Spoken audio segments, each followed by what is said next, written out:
Hello, I'm Regina Mixon Bates, your host for Fix My Practice TV, where we help you take the business of medicine to the next level. One of the many issues providers face in practicing today is human resources. We often get questions regarding what to do in certain situations or how to handle certain things in their practice. And so today we are very, very happy to have with us Chandra Davis, who is the co-founding partner of the Employment Law Solutions, McFadden Davis, LLC.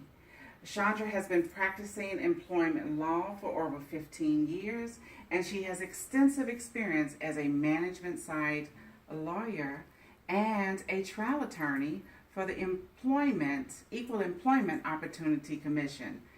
And we are so very happy to have you today on Fix My Practice TV. Thank you so much for joining us. No, thank you for having me. We are so very happy to have you. And so today, Attorney Davis is going to provide us with some insights on some common HR things that every provider should know if they are in practice for themselves. Okay?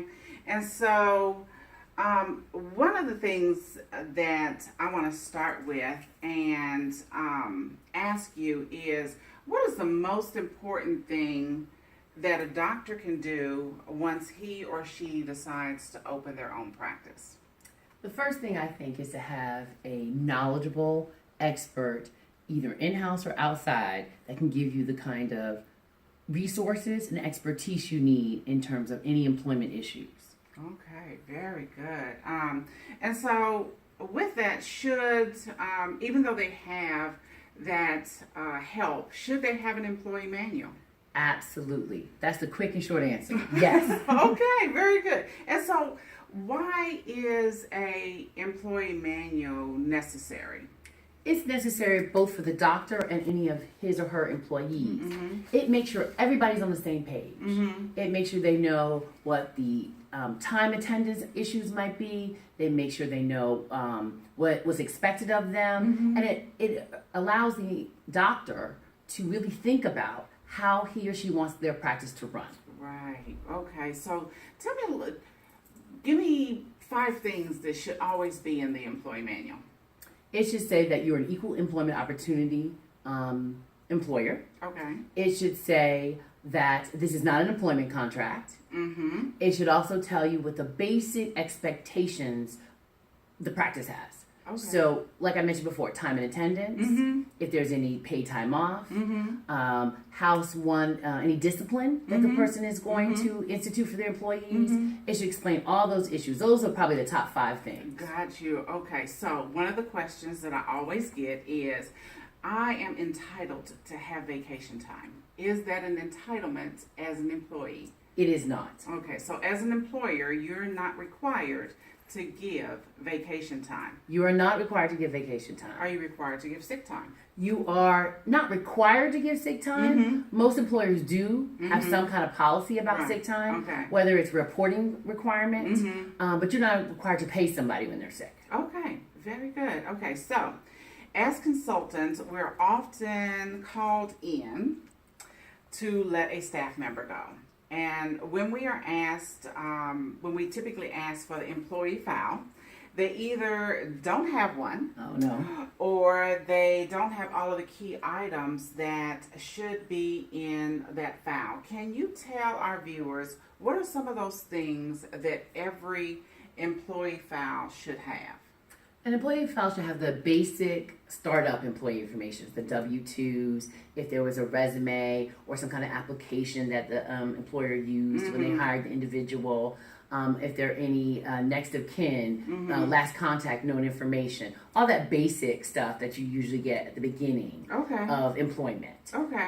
And you should be the same for everyone. So Okay. make sure that they are consistent. Okay. It should not, you didn't ask this question, but it should not have any medical information inside the personnel file. Okay. That should be kept in a separate location. Okay, so that speaks to, I would think, the OSHA part of that employee manual, so it should be kept in a separate file. Absolutely. And there are Okay. HIPAA issues, Mhm. so you don't really want your employees, information in their personnel file, because that may be seen by a variety of people who don't need to know anything about any medical information. Okay, because I know under OSHA requires an employer to keep that file for the length of employment plus 30 years, correct? Yes. Okay, so what happens if that doctor retires in 20 years or they go out of practice for whatever reason? What should they do with that information?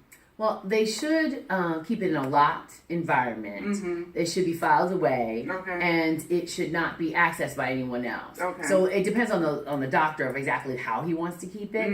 If he has he or she has a lawyer, then I might end up, that may be something that the lawyer keeps for them. Okay, very good. So this is another question we get about employee discipline. Yes. Okay. Is it enough just to have a talk with a staff member, or should those talks be documented? And if so, how should they be documented? So, yes, they should be documented. Okay. It should not be just a verbal conversation. Okay. But they can be documented in a variety of ways. Discipline most often is in your personnel file. Right. And if it's a significant issue, it should be in your personnel file. I understand employers and the desire not to pepper a person's file with every time they were 5 minutes late. And I can understand that. But you do need to memorialize when you discuss it with an employee. You were late today, Regina. And the way you can memorialize it is two different ways. You can email Regina and say, Regina, I spoke to you today about you being late. Or you can put it in your calendar that you talked to Regina about being late. The reason these are important is because the 10th time Regina is late, you want to be able to look back at something and say, I talked to you about it on October 1st, October 5th, October 7th, and when you put that in a document that you actually are going to put in the personnel file, it's complete. Got you. Okay. Wow. Very good information. Okay, so another question, what should a provider do if they receive a EEOC? An EEOC, for our viewers, stands for Equal Employment Opportunity Commission. What should they do if they receive an EEOC charge or threat by an employee